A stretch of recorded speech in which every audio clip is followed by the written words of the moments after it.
Welcome to our webinar. We're going to get started straight away. So welcome to the second webinar in our series. The series is called Tools for Peace, and this episode with Taylor O'Connor is called Discover Your Peacebuilding Superpower. So thanks for joining us today, everyone. We're very excited to have you. My name is Kerry. I can't change my name on Zoom, but I'm Kerry, and I'm part of the team at the International Office of SCI. I'll be one of the moderators today, and my colleague Claudia is also here to support with the technical parts and the Q&A later on. Before we start off, a few technical announcements. So this webinar is being recorded. It's already recording. Your camera and mic as attendees are off, so we can't see or hear you. The webinar will last 90 minutes. Taylor will present for 60 minutes, and then we'll have some time for Q&A after. But there's a Q&A box. If you go to the bottom of your screen, there's a little Q&A button, and you can write questions there anytime. Yeah, don't think we're ignoring you. We'll come back to all the questions at the end after the presentation. And we'll also have the chat open. So yeah, there'll be a couple of interactive moments. So just before we start, I'm going to take a couple of minutes to introduce who's behind the organization of this webinar. So we're Service Civil International. We're a volunteer organization dedicated to promoting a culture of peace through volunteering projects for people of all ages and backgrounds, with projects all over the world. And today's webinar is part of one of our projects. It's called Peace in Diversity, which is co-funded by the Erasmus Plus program of the European Union. Peace in Diversity aims to build capacity of volunteers, activists, and youth workers on peace and non-violence to support their work with diverse groups, teams, and communities. There's a couple of in-person activities in the project, but today we're welcoming you to the online part, which is the Tools for Peace webinar series. Yeah, because we're motivated to share some of the learnings from our project with a wider audience. So that's why we're here today. So yes, without further ado from me, I will introduce Taylor O'Connor, who's here to help us discover our peacebuilding superpower. So over to you, Taylor.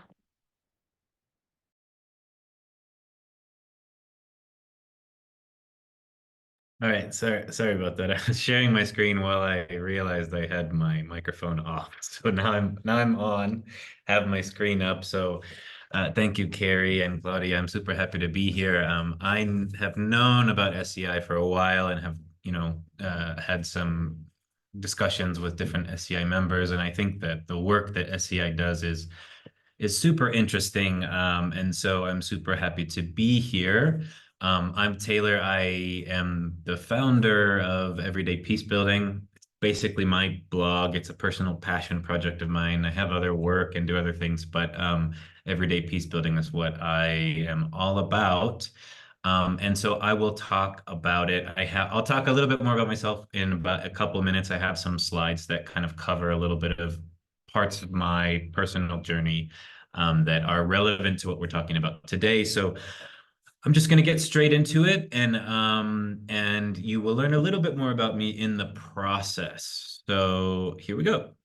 Let's do it. Okay, so what is a peacebuilding superpower? Basically, I believe that everybody has unique skills, talents, and abilities to build peace. Often we just kind of follow the traditional ways or the ways that we know to build peace, but we're not using our unique skills and abilities. So my huge thing is helping people find what are their unique skills and abilities and finding ways that they can use those to build peace or to make change on any social issue that is related to building peace, stopping war, or any social issue that's related to that. So that's that.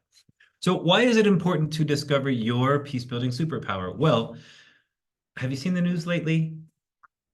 There are a lot of problems going on in the world, and there is a lot that we need to do to address it. If you have seen the recent data out by the Stockholm International Peace Research Institute, at least as of last year, you have nearly $2.5 trillion. So they write it in billions because it's hard for us to even imagine what a trillion US dollars or euros or whatever is like. So nearly two, probably almost over. We'll see when the data comes out at the end of this year or early next year, sorry, about this year, but we're somewhere around $2.5 trillion on military and war worldwide. And so without getting too much into complicated numbers and things like this, I was just curious how much is spent on peace versus how much is spent on war. And so I found these from these different organizations, some statistics that you have 1.9% of war, humanitarian and development aid gets money from governments that is 1.9% of war, and peace building is 1% of that. So it ends up that money that is spent on peace and peace building is less than $500 million, which is 1.19% of war. Again, hard to understand these big complicated numbers, but basically, if peace gets one apple, war gets 5,000 apples. So that means war and militarism gets 5,000 times more money than is spent on peace, which is crazy. And so what happens, I've seen as I kind of study, people who are peace activists, peace builders, whatever they do in their efforts for peace, there's a lot of efforts recognizing this problem to get more funds for peace and less for war, to kind of shift that balance so war isn't getting 5,000 times more, and that would be a way to kind of shift the global systems to promote a more peaceful world and to stop war or stem it or whatever.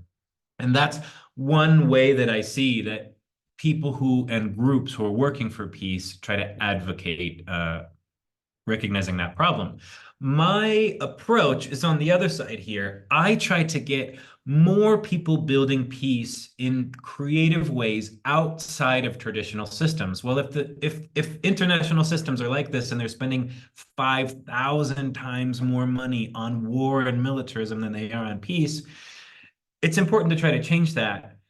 And there's people working on that. But what I'm doing is on this other side, and I'm like, well, let's just get more people figuring out ways that they can build peace outside of these systems.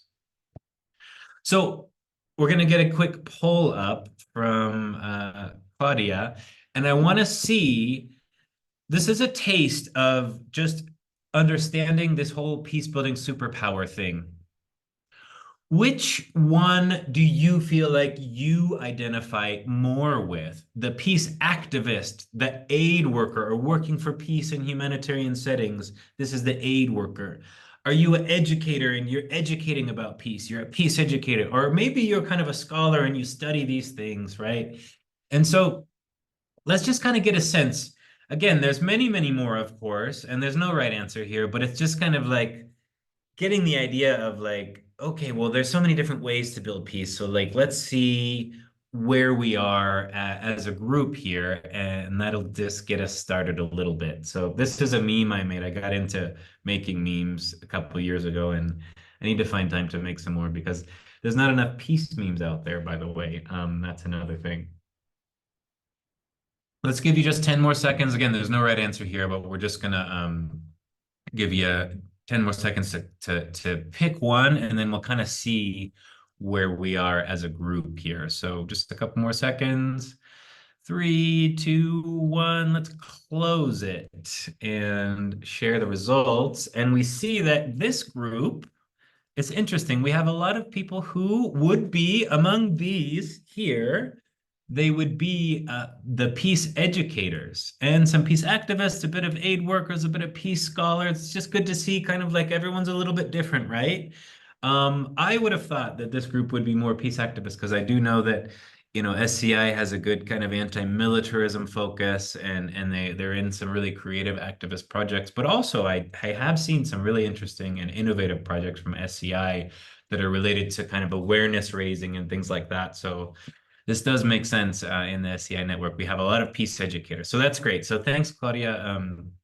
We can close that one. So that's just to get a little bit of a taste of this idea of the different ways and that we can build peace, right? We're going to get into some more details here. So here we are, as we are, and Carrie mentioned in the beginning, but we have a Q&A at the bottom. So if you have questions, put them in the Q&A box. It's a webinar. It's different from a regular Zoom meeting that you might be used to. We have a chat box and we have a Q&A box. And so if you have a question, we'll get to questions at the end. But put your question in the Q&A box. Claudia will kind of process it and have them ready so we can respond to the questions at the end. And I'm gonna you're gonna learn a lot here, and I'm gonna go through the information quite fast. So I have some interactive activities like the one that we just did to kind of keep it fun. And also I'm gonna go through a lot of information. So get your notebook out and write down, whatever comes to your mind that is interesting. Also, we're going to be helping you identify your peace building superpower, and we're going to go through a lot of different kinds of peace builders. So have your pen ready and write down the ones that are relevant to you, and maybe we can go into more detail on some at the end. And so that's it. That's me. Oh, who am I? Okay, so we're going to go through my story here really quick, and it's going to kind of be relevant to the different ways that we build peace across our lives, and to kind of prep us to get into this peace building superpower thing. So here's me. This is a picture of the war in Iraq and the wider global war on terrorism. I got started. I'm from the United States, and I'm going to age myself here. I was in university. I was just in university when the United States kind of launched their global war on terror that has become this horrific war that is still going on to this day. And so what we were doing as students in the university, we were very shocked by this, that the United States would just go and invade countries. I mean, we were young. We didn't realize this is a thing that the United States and many countries in Europe support. So we were going out on the street and we were protesting and we were shouting in the air, like, stop, don't invade these countries, like, don't, do all of this stuff, hoping that the leaders would listen to us. And unfortunately, they didn't care. Anyway, so from that initial interest, I graduated from college, did my protest and stuff, and I was a bit of a hippie traveler, and I traveled through Southeast Asia, met some women from a women's organization from Burma at a meditation retreat in Southeast Asia. And they convinced me to go and help them set up a teacher training program because my background was in education. So I did that, and that was interesting. My students were really interested to learn about human rights and peace because of all the stuff that was happening in Myanmar. So I went and I looked online at the internet cafe at the time, and I was like, how do you teach about human rights? How do you teach about peace? And so that's what I started to do. And it led me to study peace education at the University for Peace in Costa Rica and become a peace educator, right? So I went back, I finished my studies and I started to look for jobs. From my initial interest in protesting the global war on terror and trying to find ways to educate for human rights and this kind of stuff. So I started to look for jobs. And because we were in the middle of global war on terror, something I found, which was very shocking, was when I looked for jobs in peace and peace building on the online, job boards. A lot of jobs were in Iraq and Afghanistan, and you'd read through the jobs about building peace in Iraq and Afghanistan, and you'd go down to the bottom, and it would say, applicants must be in support of the Department of Defense and the mission of the United States Department of Defense in Afghanistan or Iraq or whatever. And I was like, wait a minute, these guys are the ones who are invading these countries, and now, the jobs for peace are with the Department of Defense in the United States. And I was like a little bit shocked about, wait a minute. And I started to realize like peace is kind of political, like depending on where the funds are coming from for these projects, peace building is political. A lot of times when we work in this aid industry, so of the four that we saw from the meme, I I was first an activist, right, in the street as a student, and then I like studied peace and conflict, peace education, and then I started working in this industry where we often say like, oh, we're neutral and we're not, political or whatever, but actually because of the sources of fundings, and this is just funding, and this is just one example, peace building is super political, right? And so I didn't apply for those jobs. I couldn't bring myself to, I didn't support the aims of the Department of Defense in the United States. And so I didn't apply for those jobs. I went back to Myanmar and worked with community organizations in conflict affected countries,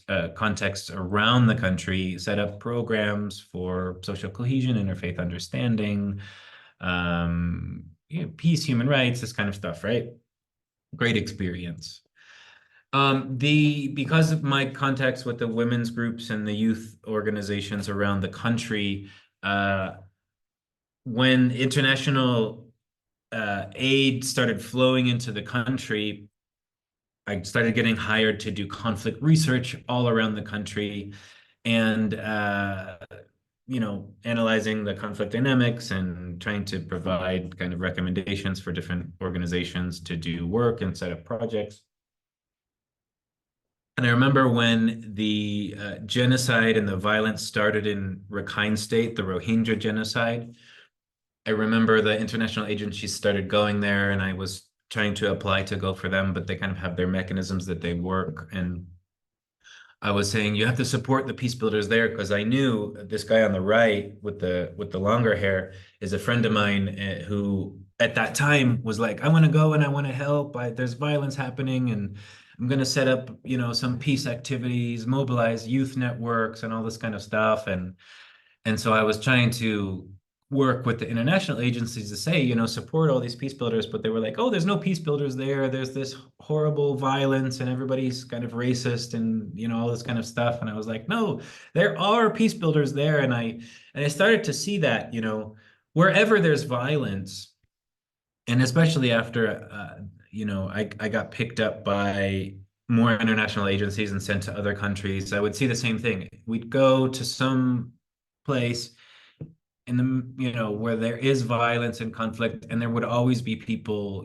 trying to build peace, that maybe don't have experience in this but they want to do something to help. And so I started to see from Myanmar and from traveling around to other countries as well, that there's peace builders, people working for peace everywhere, and they're not necessarily like the people that went and studied abroad, and got their masters in international politics or whatever. They're people from whatever community that are working for peace in so many different ways, and anyone can build peace.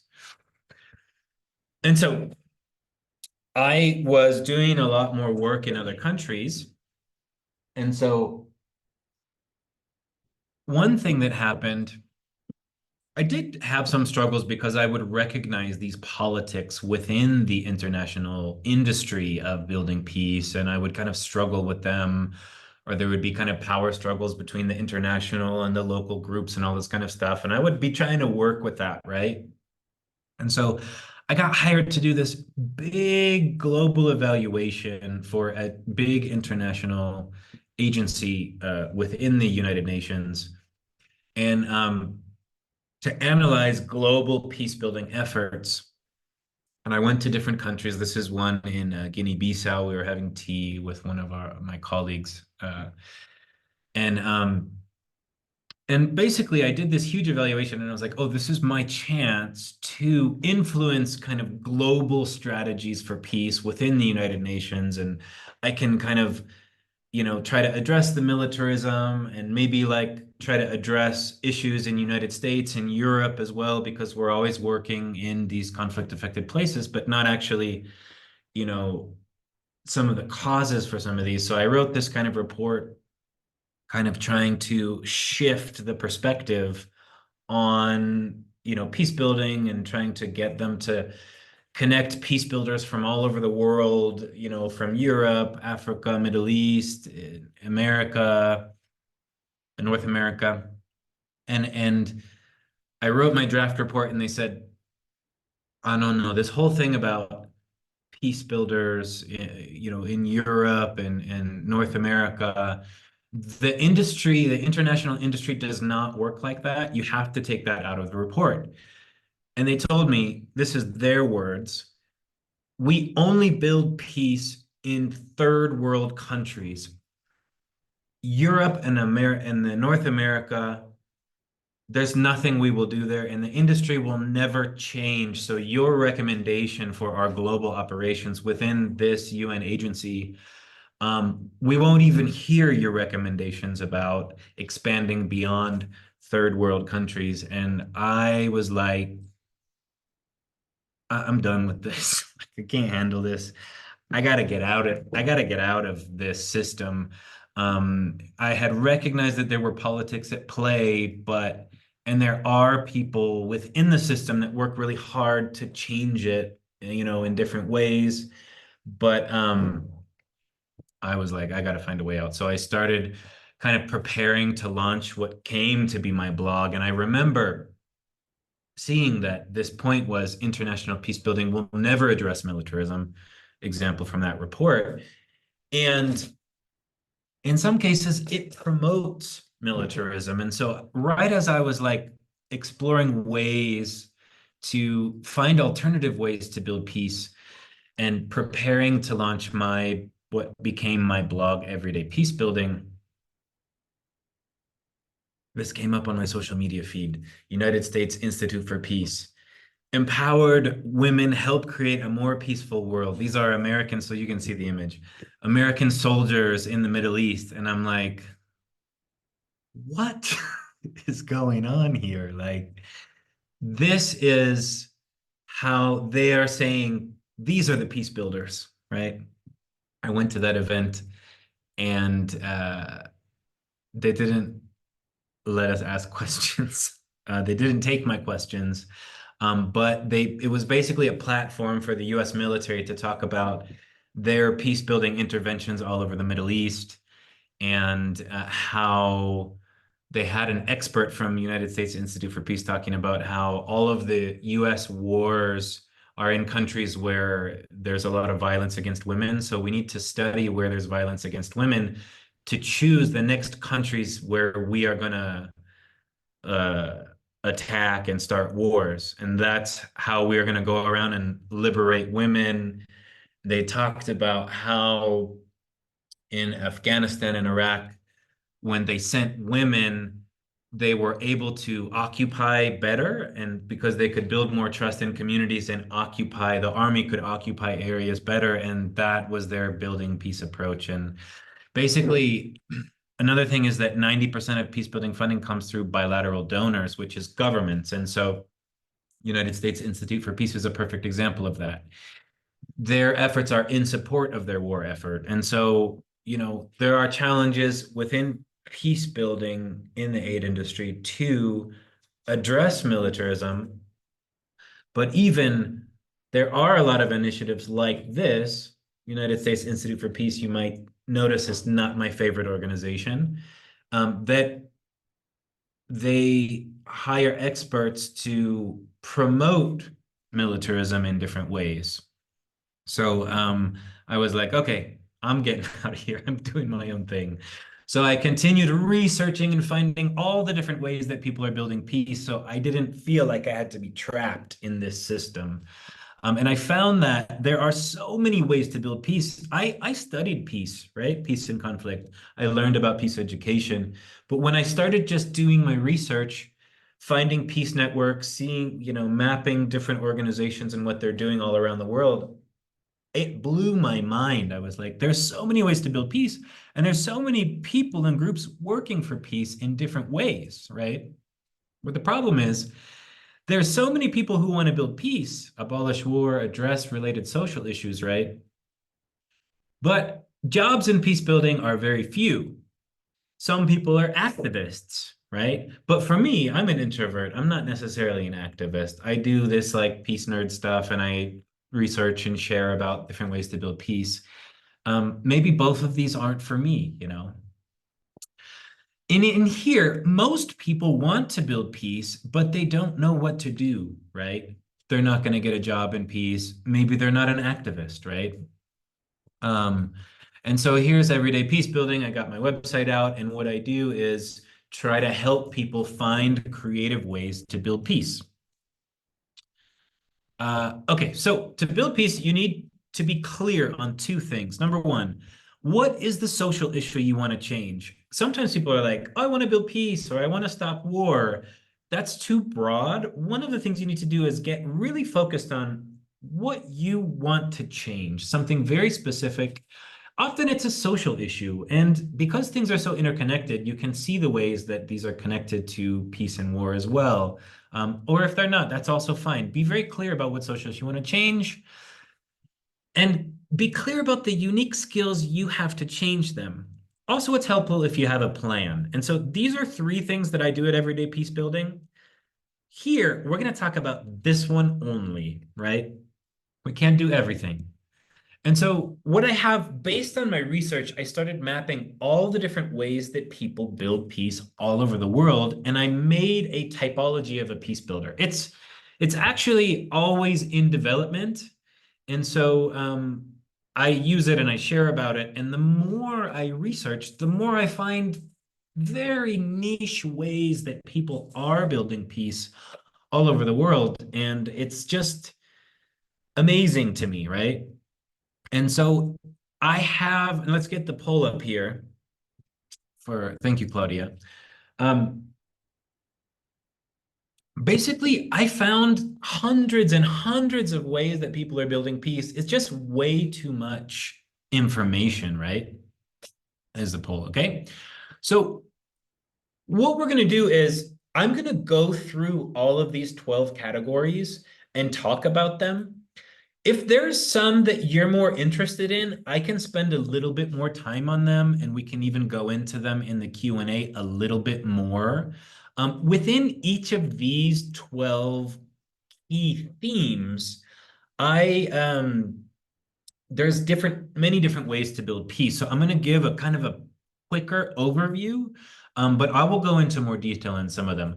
The ones on the left, so go ahead and mark on the poll. There's no right answer. It's just like whatever one jumps out to you and looks more interesting. If you're like, oh wow, art and music, like that's so cool. Like just click that, and I'll go into more detail about that. If you're like, oh wow, like tech, media and technology, like that looks interesting. How do you build peace through technology? I can talk a little bit more about that. And so so go ahead and mark whatever one jumps out to you. Again, there's no right answers. The other thing is on the left, the first 5 are the more common ones I found. Like people are involved in peace education or learning, right? They're involved in peace building is very focused on interfaith and social cohesion activities. There's diplomacy, politics, structures like building organizations and stuff. Activists. These are all common things, right? They're quite common. People might go into human rights or social justice issues, but things like technology, peace tech, environmental peace building, even environmental justice, these are all things that are like a lot less common. And so, but I've also mapped all of those. And so what I try to do is just to kind of open your mind a bit about all the different ways that you can build peace. And so let's give you again just 10 more seconds here, and we're going to close it up to see which ones people are most interested in. Again, there's no right answers, and I'm going to go to the next one and give you another 5 seconds to finish this one off. So we're going to go into these, and we're going to help you discover through this typology of a peace builder, help you discover unique talents and abilities that you have to build peace, and that's your peace building superpower. So, okay, we're going to get into an activity now, but maybe Claudia can share in the poll and share the results of this. And let's see, it looks like we have a lot in education and learning, which is the first one. So culture of peace, mediation and dialogue. Okay, cool. Social justice and human rights, interfaith a little bit of everything, of course, but I'll talk a little bit more about education and learning. Maybe at the end, culture of peace. That one's really interesting. I'm exploring a lot in that area, mediation and dialogue. Okay, cool. That's great. Thanks, Claudia. That's good for now. I'm going to put, and I think they may have shared this with you in the email, but I'm also going to put a direct download link in the chat right now. So if you want to follow along on this 3-page kind of workbook, which is from my e-course, you can click on that link and it will be a direct download. So it'll go straight, if you're on your computer, it'll go straight to your downloads. And so that goes through those 12 categories. But it's a little bit older. I made it for this e-course, which I've made. And as I continue researching and going into depth and mapping different ways people build peace, there's a little bit more. So it's not 100% exactly step by step here. It follows the same flow of the 12 categories, but some of them I actually have more on the slides. So what you're going to do here is either on your notebook here, and you can follow along for reference on that download, you're going to, I'm going to go through these very quickly, right? Just to share a little bit about it. And then in the Q&A, we can go into more detail about some if you want, if you have questions. Mark the ones that kind of speak to you. You're like, oh, wow, peace tech, or, oh, wow, like music. And I'm a musician, so, I could use music to build peace. If it kind of applies to you, or maybe it applies to you, just write it down. Usually I do 2 columns, and then we're going to kind of narrow down which ones are the biggest ones for you in the second step. So I'm going to go through them right now. And what I do is, this is to get you exposed to different ideas and approaches for building peace, because sometimes we're like, oh, well, we can be activists, or we can study peace and conflict, or we know very little about this, but trying to just get you exposed to all the ways that you can build peace. And then you can go in each individual person and explore that more.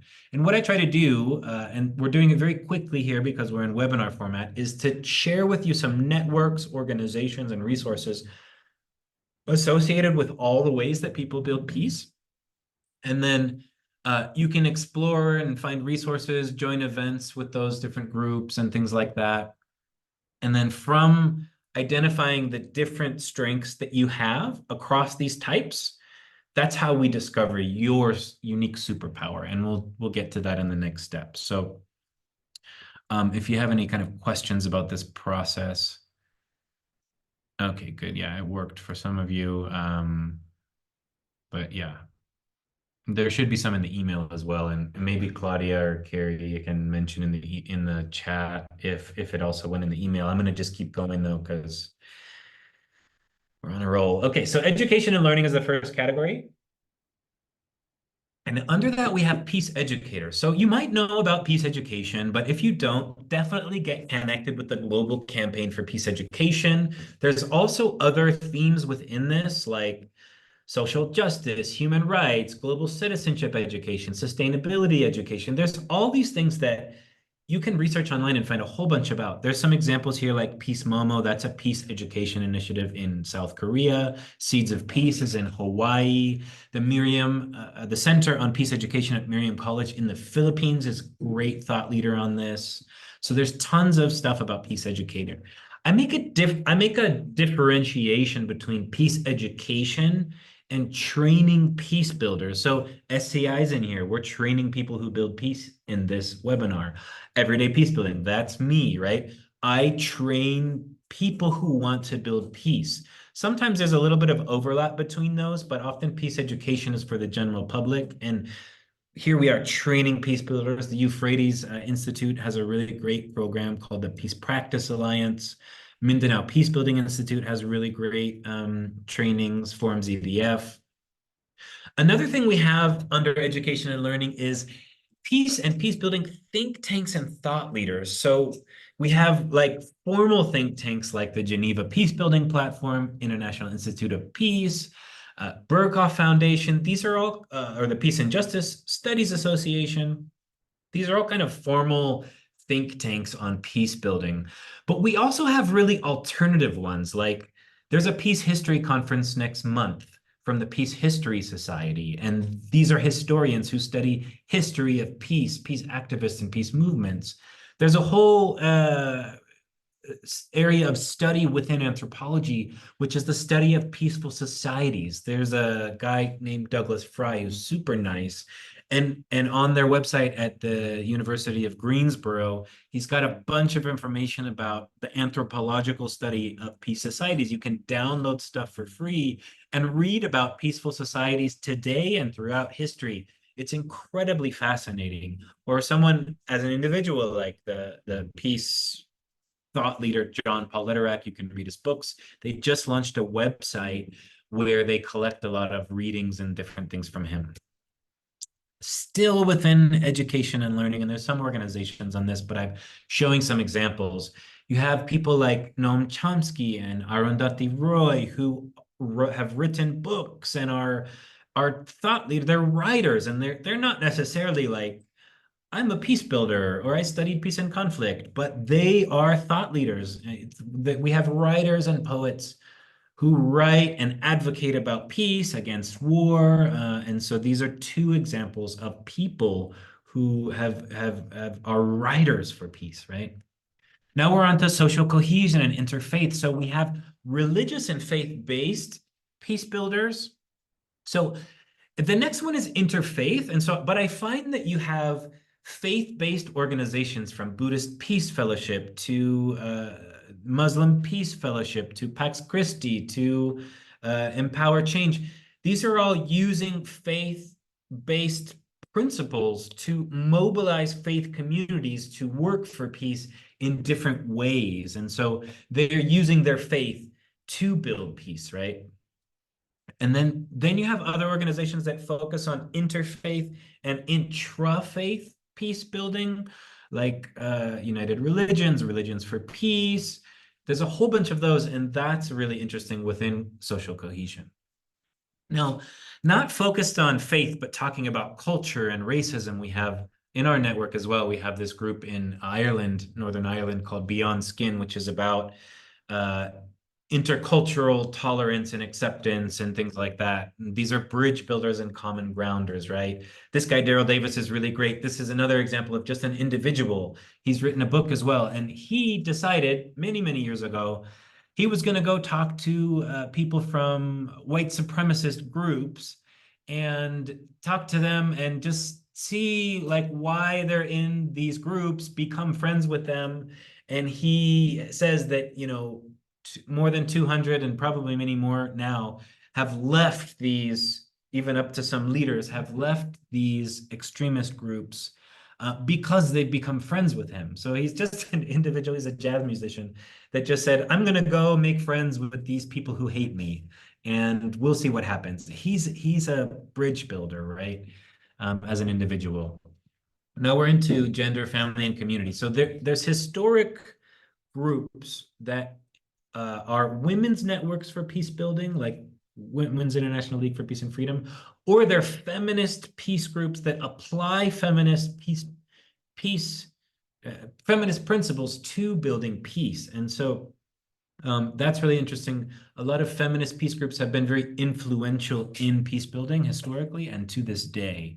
So if you're interested in that, check out some of these groups. I have blog posts about a lot of this stuff as well, where you can get many more than just the ones that I'm sharing with you.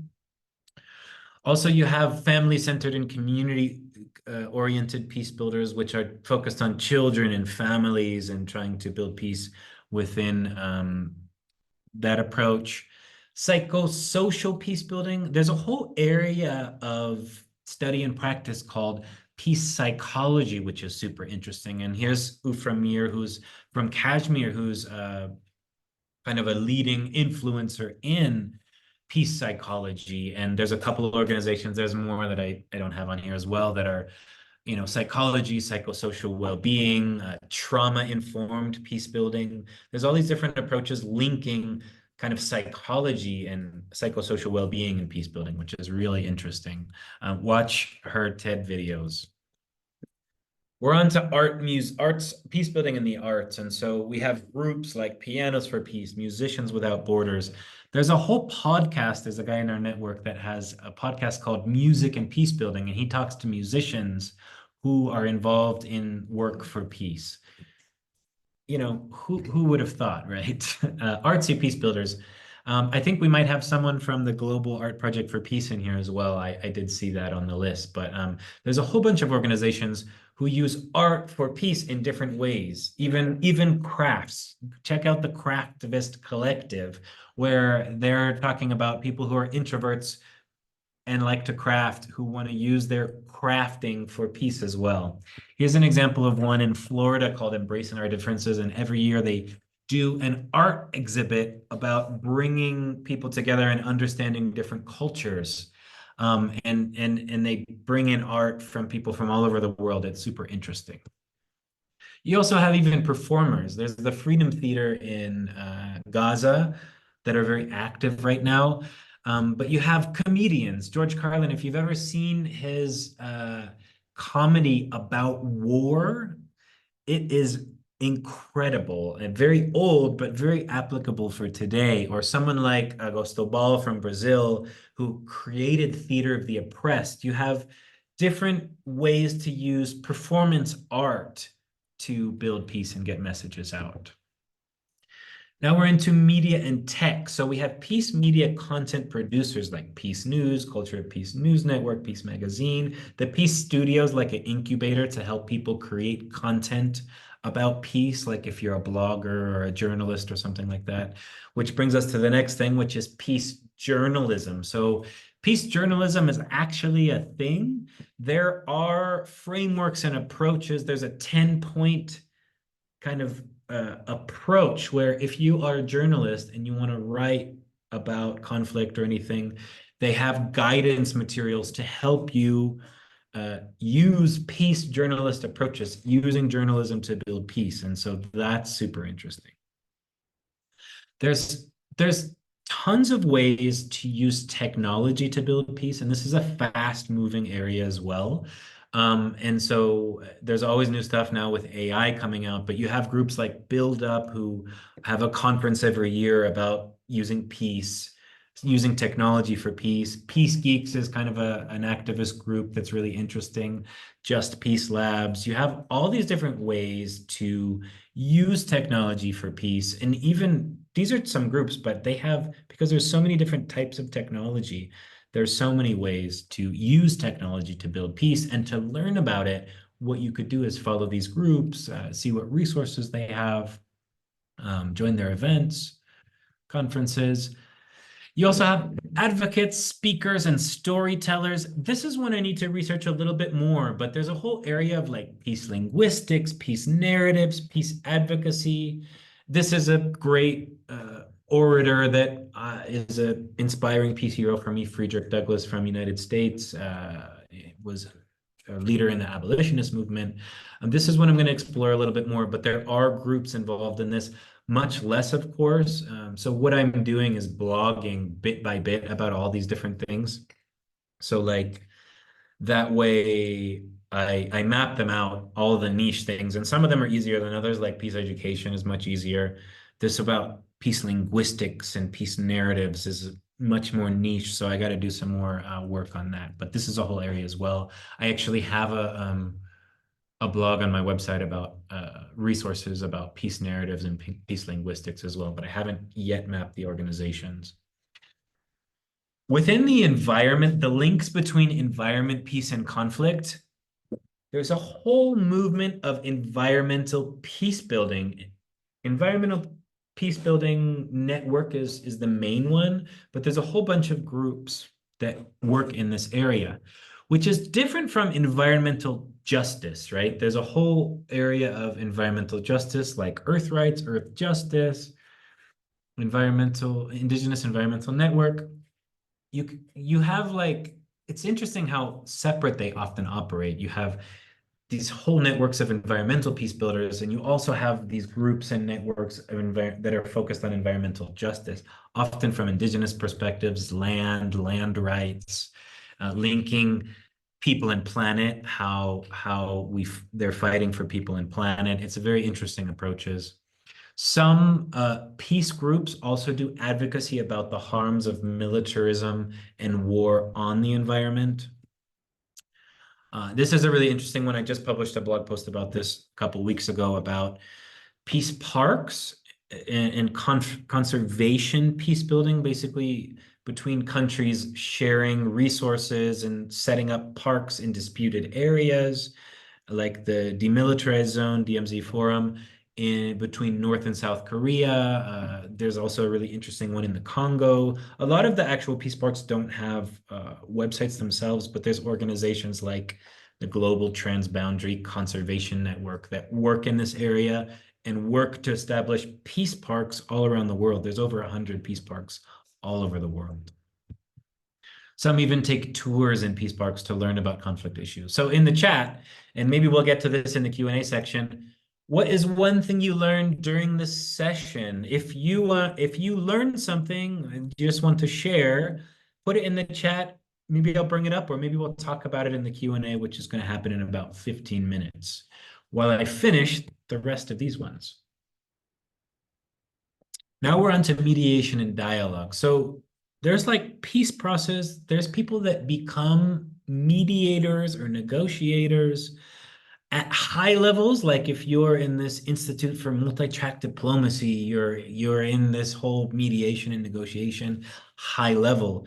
If you get involved in the network of religious and traditional peacemakers, they're talking about religious and traditional peacemakers that mediate in communities and disputes at local levels. So there's all these different levels of mediation and negotiation, but it's really interesting organizations here. And also I'll be coming out with a blog post soon about this. It's in draft form right now that maps even more of these.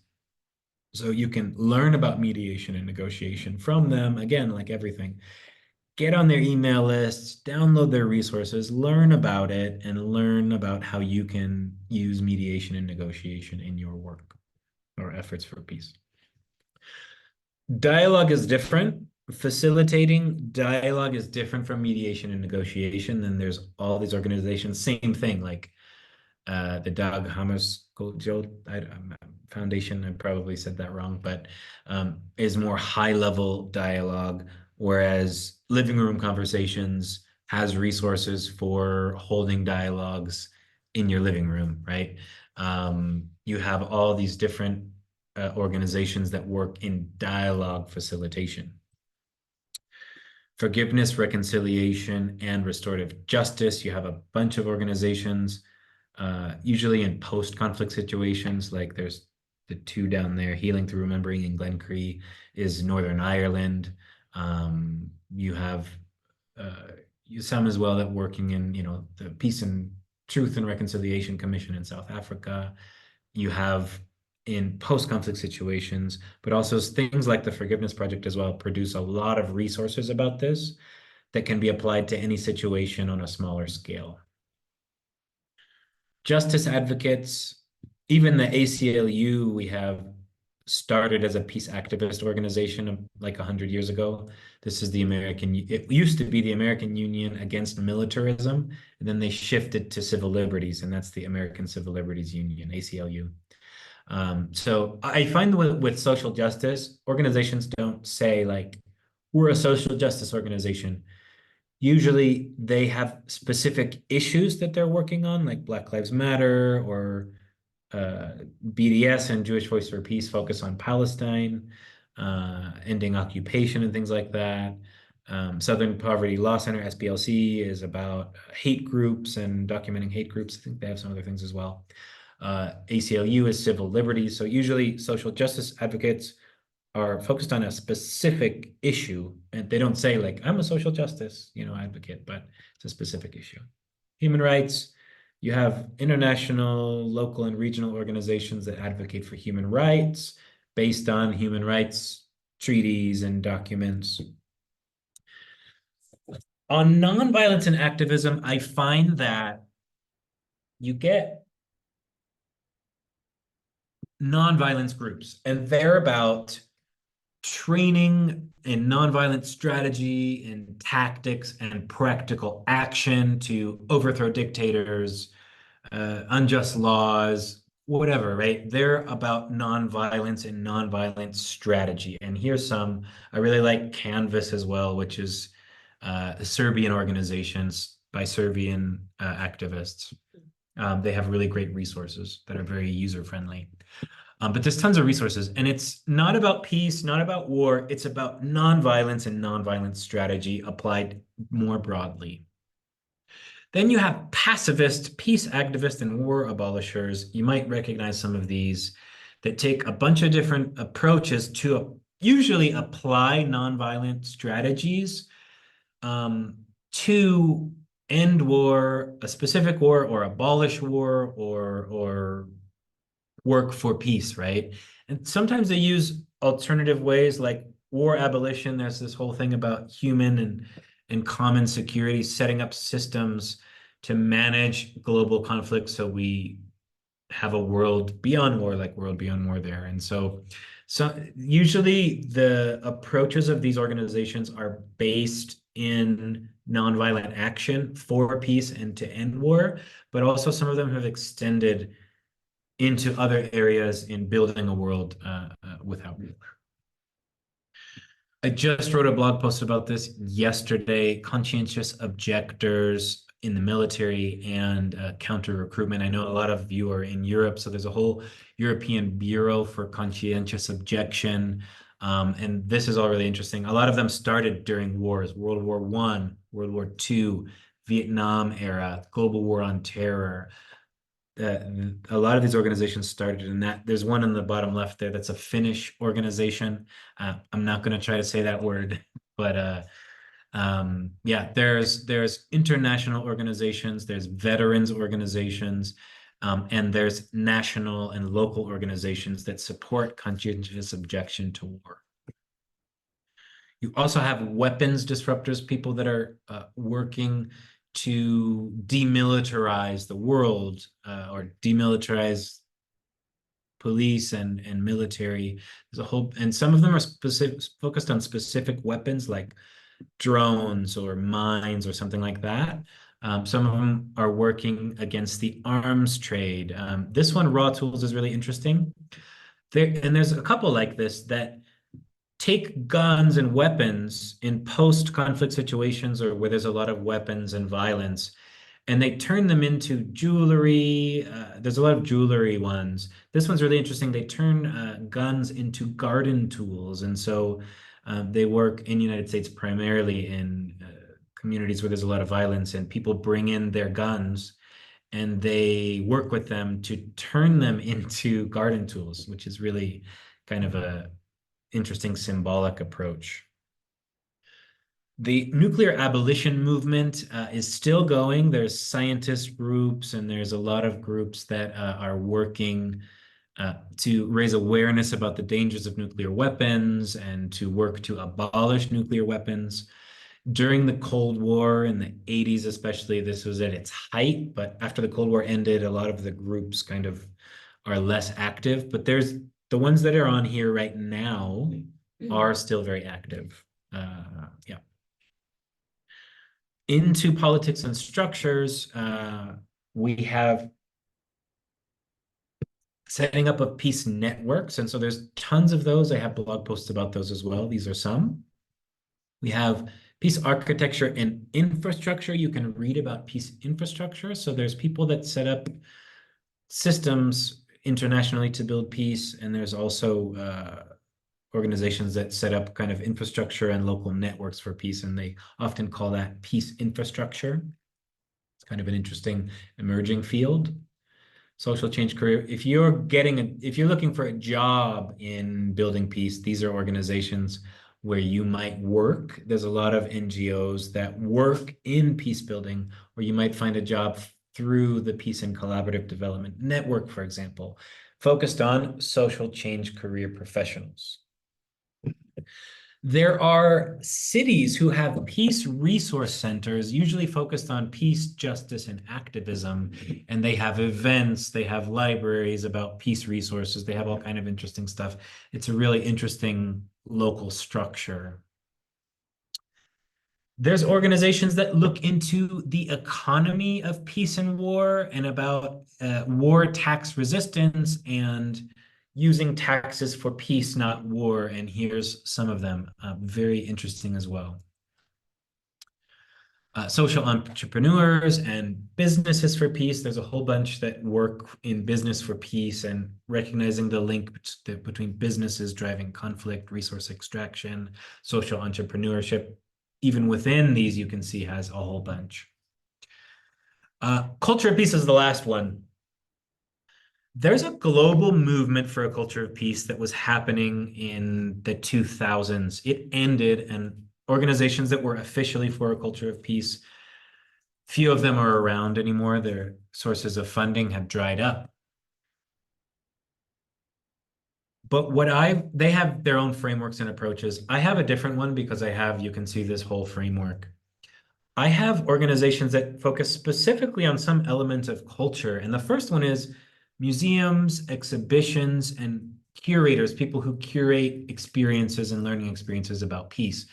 There's a whole network of peace museums started from some of the peace museums in Japan, but they have over 100, easily maybe over 200 peace museums in their network. You can find peace museums in most countries, and especially in Europe. The European networks are very involved because I know a lot of people from Europe are here.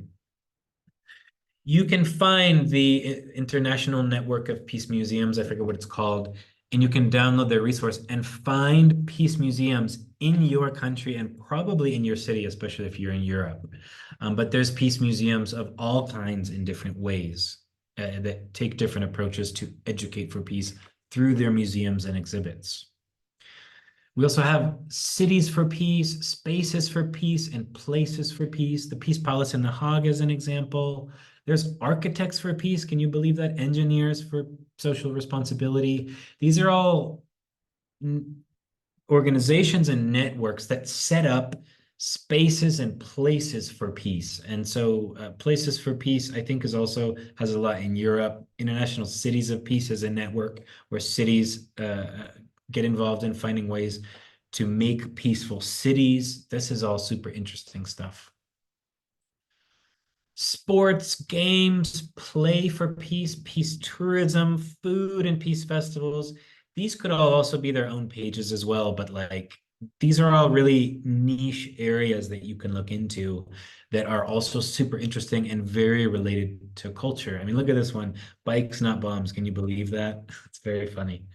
But yeah, there's bicycle enthusiasts that work and I don't know, they organize bike rides for peace and all kind of stuff. It's really interesting yeah. Okay, last thing, and we're going to get into the questions here. What is one thing you want to learn more about? Put that in the chat if you want to talk more about any of these. I'm going to go into more detail, and I have to continue research on some of these areas that I put up here because this is all ongoing research all the time. But yeah, if there's something you want to learn more about from those, put it in the chat and in the Q&A section, which we'll get to in a couple minutes. I will talk more about that. And so what you'll have here and the way that this process works, which you could do right now and we can talk about it, but also you can do this in your own time after this is over if you want to think about it and work it out for yourself to discover your peace building superpower. What you're going to have from this are two columns. You're going to have your yeses and your maybes. You're going to say oh, these are the ones that definitely apply to me, or maybe they apply to me.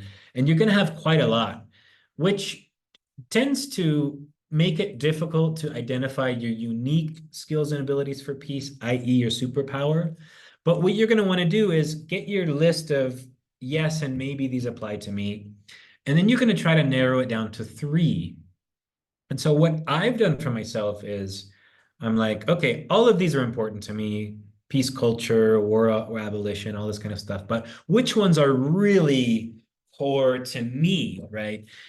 It doesn't mean you have to be working in that, but if you're a musician and you're like, oh, I'm really into music and peace building, I could do that, that's it, it's what do you feel? So for me, peace building training, creating new ideas, thought leadership, and infrastructure is what I kind of narrowed down for my top 3.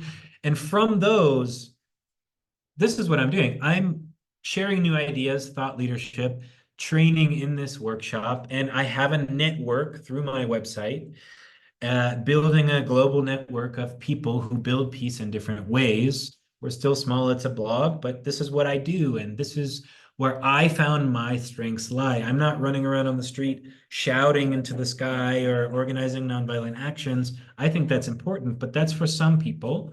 This is what I do based on my unique strengths. I'll give you one more example here. This is a friend of mine who's a musician. He's also a teacher, and he's very passionate about nonviolence. So those are his 3 strengths. And what he did was he created a curriculum for teaching and training about the history of music and nonviolent social movements. And he's taught this for NGOs, for international schools he's worked at. And he's brought his 3 strengths together and found his superpower. And that was creating curriculum and training about music and social movements and to inspire people. The last part of this, after you figure out your superpower, is your social issue that you care about, which we're not going to get in today. But I have another activity, which is using photos to help you identify your social issue. It's all part of my free e-course called How to Build Peace. Your peace building superpower is one part of this e-course.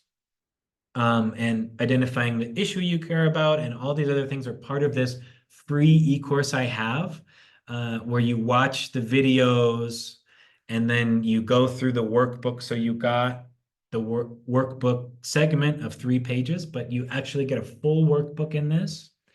And then you can go through on your app, you can go through on the workbook. I'll put the link in the chat for anyone who's interested to join the e-course, and you can follow up on some of these things.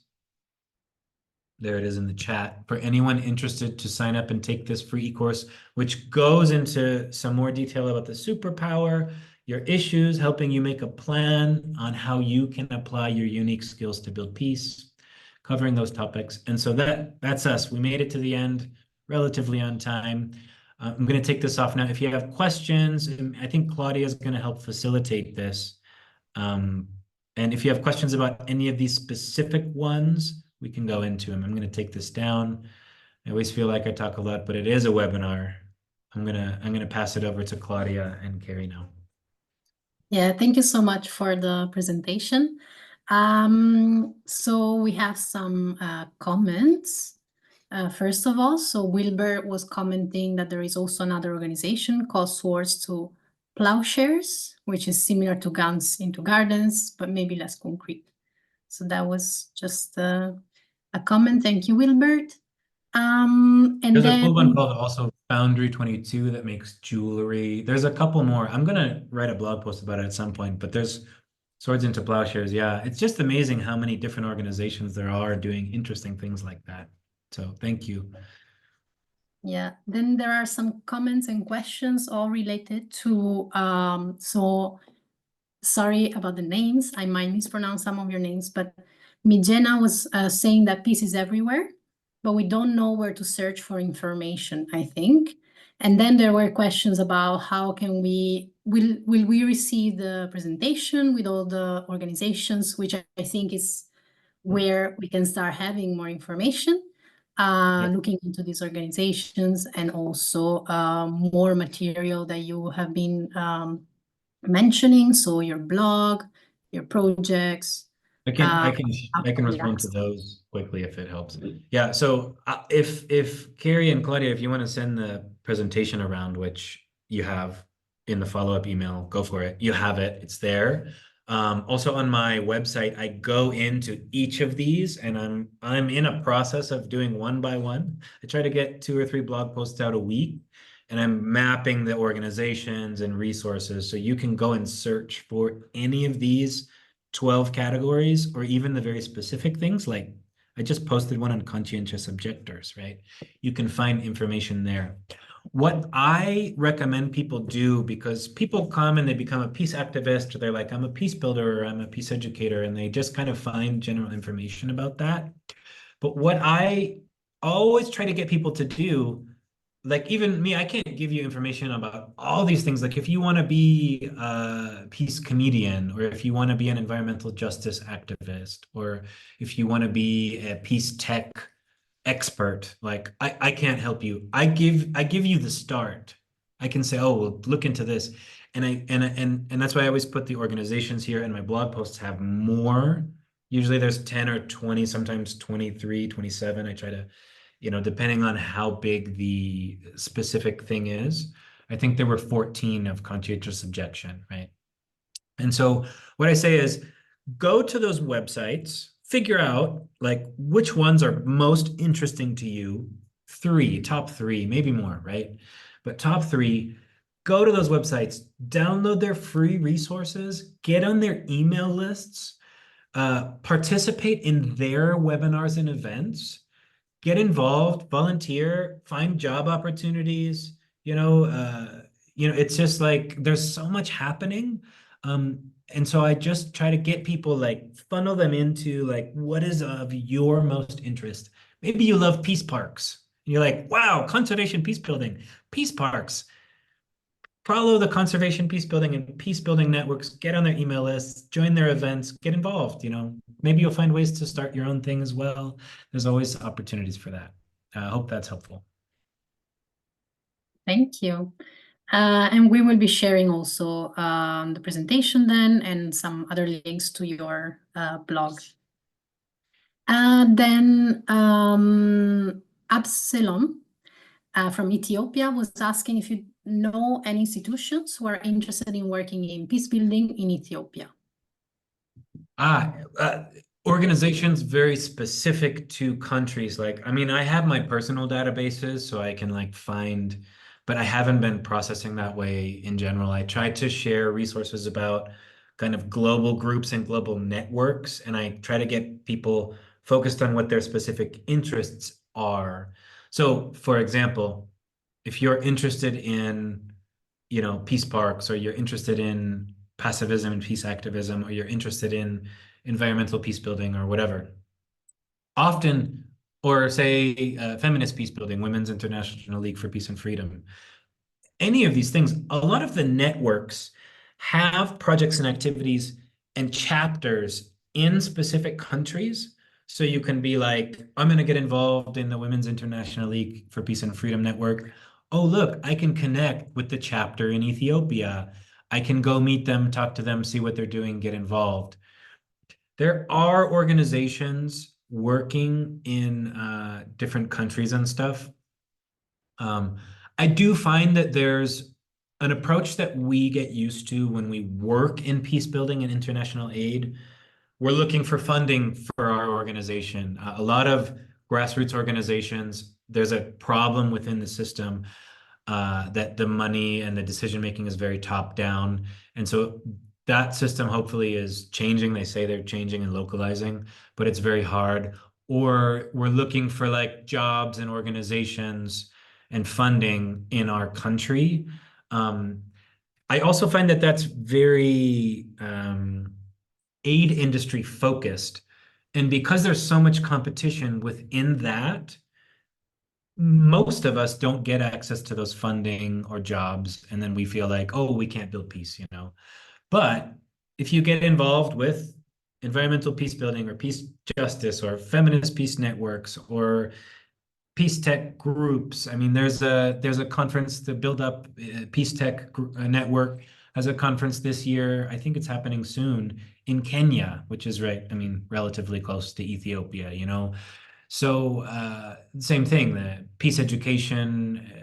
Global Campaign for Peace Education has every 2 years conferences. They just had one last year in Nepal. The next year one, it might be in that region. So it's like there are opportunities to get involved in whatever your interest is. But sometimes when we just think like, who's working in our country, where's the funding or whatever, like it's hard. There's a lot of competition. And so I wish that the system that gives 5,000 times more money to war and militarism gave 5,000 times more money to peace and peace building, and then we wouldn't even have to ask because there would be plenty of opportunities. But it's the other way around. And so what I try to do is get people outside the traditional systems to get connected with all these different things. I hope that's helpful. Thank you. And Absalom already said thank you. So I think he found the answer useful. And Karina was asking, what of these categories would be closest to peace building and migration refugees?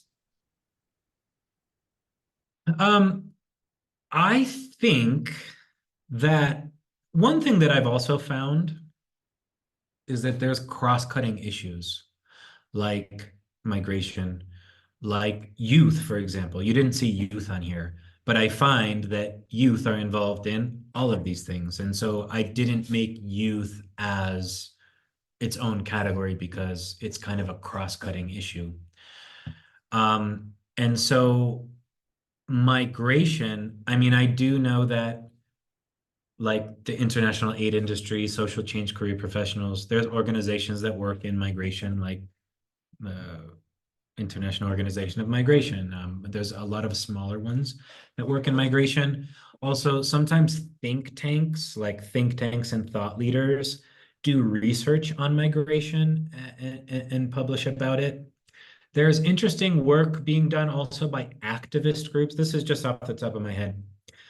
By activist groups as well, especially in, say, I live in Mexico, so in Latin America, where they talk about, migration, the different reasons why people migrate is often because of violence and war and inequality and things like that, or histories of violence. And so whether you're a refugee or you're a migrant, kind of technical classification, sometimes there's even organizations, activist organizations that work for human rights, social justice, or activism, where they are advocating for migrants. There's interesting ones like, say in Latin America, the School of the Americas Watch that talks about violence in Latin America that causes migration. There's an organization called Black Alliance for Peace, which is a social justice organization, African Americans, North Americans, that try to address like US interventionism in Latin. They have different projects also connecting to the continent in Africa and African diaspora communities, but also there's a whole big focus on Latin America and like US interventionism that causes that migration. So I think across a lot of these different ones, you might find migration relevant issues. I'm just looking at the different categories now: social justice and human rights, the social change career professional stuff, the think tanks and thought leaders. Sometimes there's also like communities that in the social cohesion area, like Beyond Skin, for example, in the bridge builders, are trying to address the racism against immigrant communities and migrant communities and build social cohesion where those communities are arriving. That's a big issue in Europe, right? And that's another thing. That big research I did for a UN agency that won't be described, I was talking about, school violence in the United States, school shootings in the United States, immigration and racism, the rise of kind of racism in Europe, and those are issues that peace building internationally should address and not just focus on, as my boss had told me, third world countries.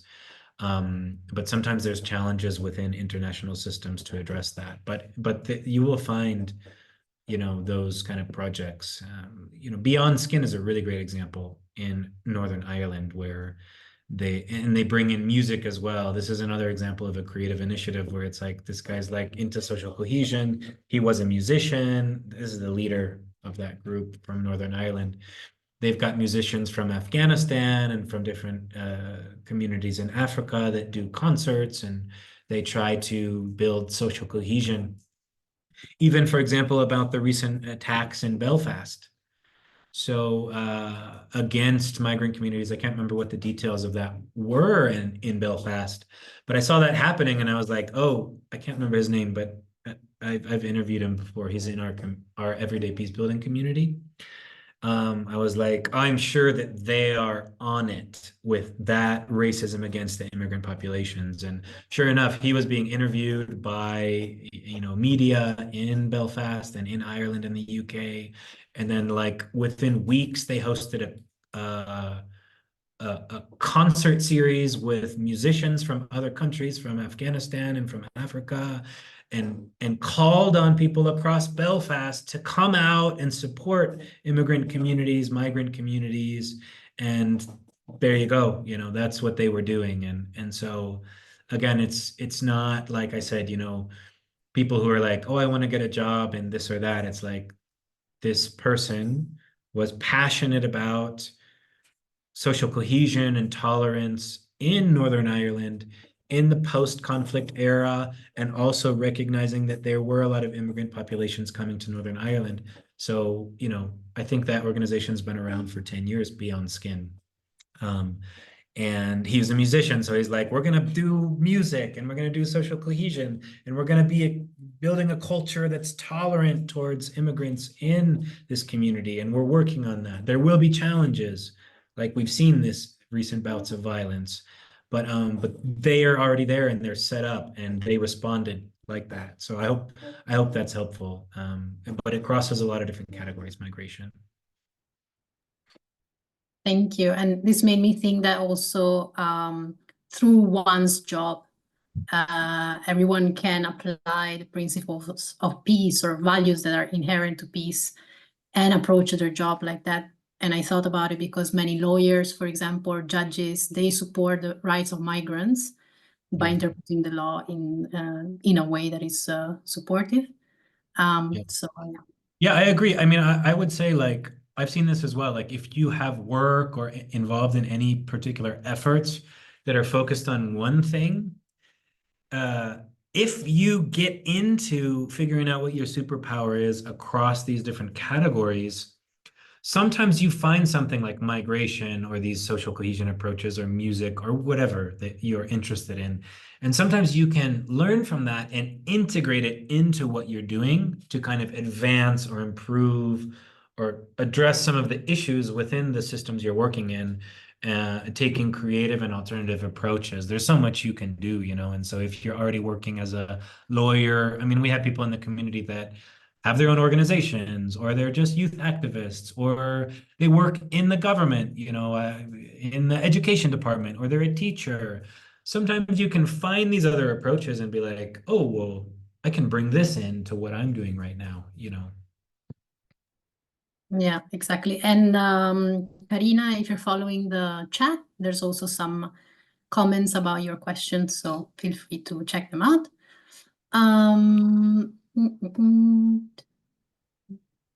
Okay, no, there are some comments, but they are not questions. So I actually have a question, maybe a little provocation, I'm not sure.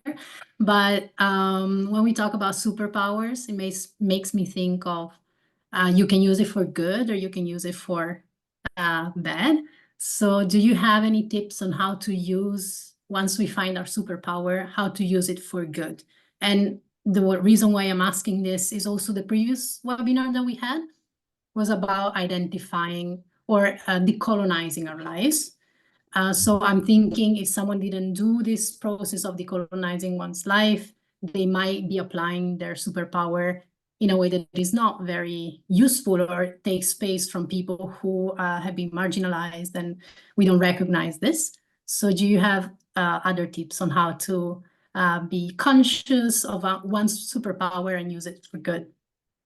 Yeah, that is an awesome question. Thank you, Claudia, also for bringing in the thing about decolonization, because I did see that from the previous webinar as well. And so, I mean, I didn't use that word explicitly in my presentation, in my story, but decolonization is a huge issue that I've had with the international aid industry. And so, coming from being an activist in the streets when I was in college in California against the US global war on terror, to then going and studying peace and then looking at the jobs, and it's like Department of Defense jobs for peace. And then also even working with the local organizations. I didn't get into that story, but when I was working for local national organizations in Myanmar, one of the challenges I had was the organization I was working with was misusing funds. And so I was trying to advocate against that. But basically, what happened was it was a national organization from Myanmar, but it was a spin-off from an international donor. And they set up a national organization, and all the director and all the managers were Westerners. And they spun off from the international donor to represent themselves as a local organization and had local people signing the papers. But none of them were on the management council. And so I went into the management meeting trying to talk about this issue of misuse of funds. And the director of the organization from New Zealand said, okay, look, we're going to go into this management meeting. And there's one lady who's from Myanmar, but don't worry, she's just a token local. And so, like, you don't need to worry about her. Nobody listens to her. And she doesn't even talk anyways, because we have kind of a system that we don't listen to her opinions. And I was like, okay, even there, I'm getting into these problems. And then to the higher level where I did this UN evaluation of global peace building work in over 100 countries. And they wouldn't even like let me include in my report anything about Europe or North America, because they said we work in third world countries. And I'm like, that's when I said I had to get out of here. So as I did my research, I don't know, there's this impulse that we get, say, when we're from Europe or North America, that you're like, oh, we're going to help other countries or whatever. It's somehow like in our cultures from this kind of like post-colonial era that we kind of grow up in. Whereas the remnants in our cultures and our structures are there, right? And so even like when I went and studied peace and conflict studies, the jobs were not in North America where I'm from. I'm like, okay, now I finished. I have student debt. I have to get a job. And it's like Afghanistan, Iraq, Sudan, whatever. And so I went to Myanmar because that's where I had, worked with the women's group. But the more that I've been trying to get out of this system, and it's hard because you have to make a livelihood, but the whole international aid industry itself, where peace building paid jobs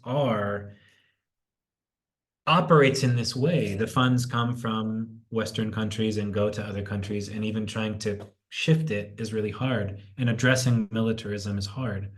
So what I tried to do with my research into approaches to build peace is find ways that people are building peace where they are. Like this guy in Ireland.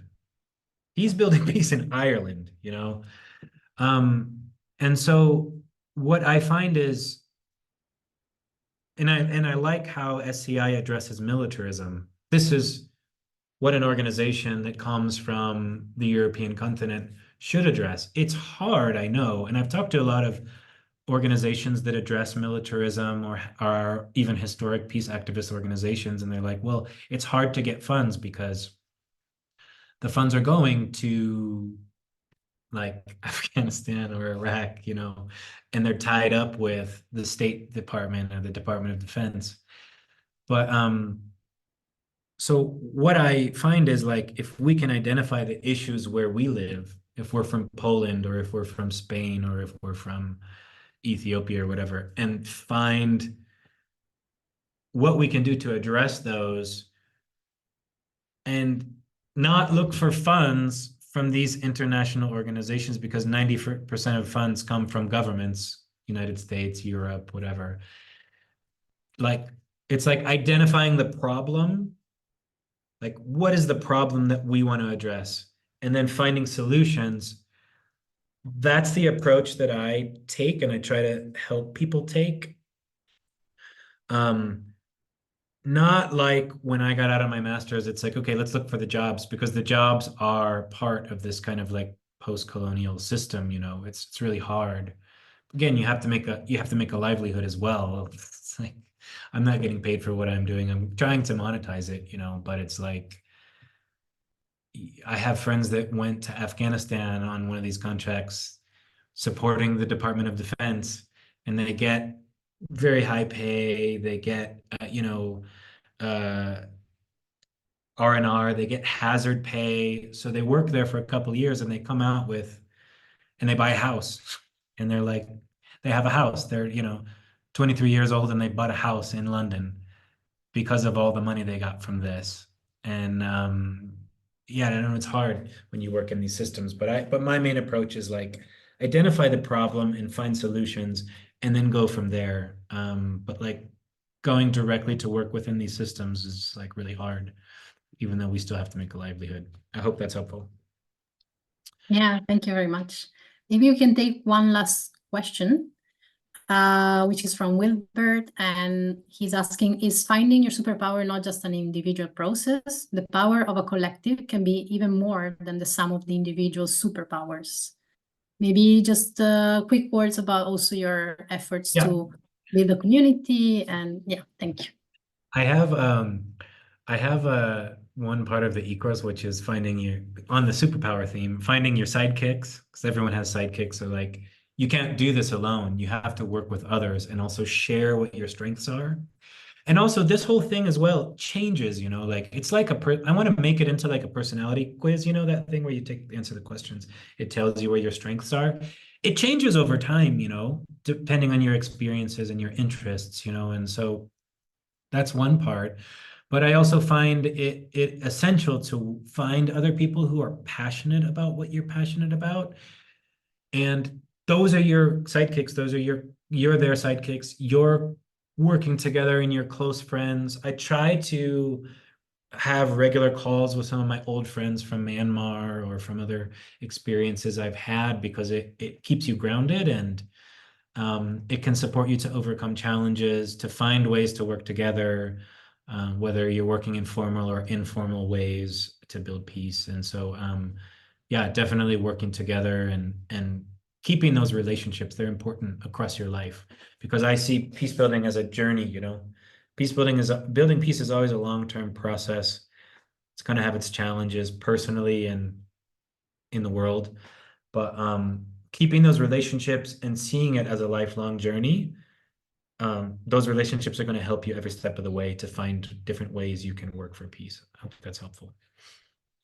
Yeah, great. I think it's a perfect conclusion for the webinar. And I will pass the word to Carrie, who can also answer the question of Karina if they will be notified about upcoming webinars. Thank you. Okay. Thanks so much, Taylor. I really enjoyed that. And thanks everyone for being here, for participating through the chat, through the Q&A. Yeah, we appreciate you joining us. Yes, you will receive, I think tomorrow, possibly the day after, a follow-up email. And there will be the recording of this webinar. I know some people joined a bit late, so you can watch the parts you missed or yeah, watch it back. some resources that Taylor has spoken about, and some more information about STI and the upcoming webinars.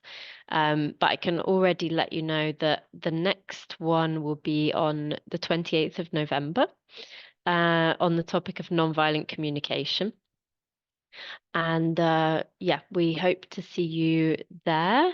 We'll also send information about an upcoming training course in Belgium, which has a few spots left for people from specific countries.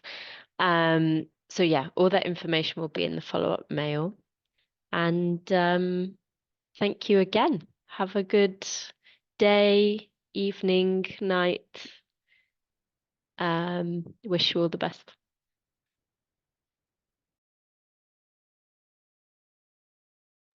Thanks, everyone. Take care. Bye.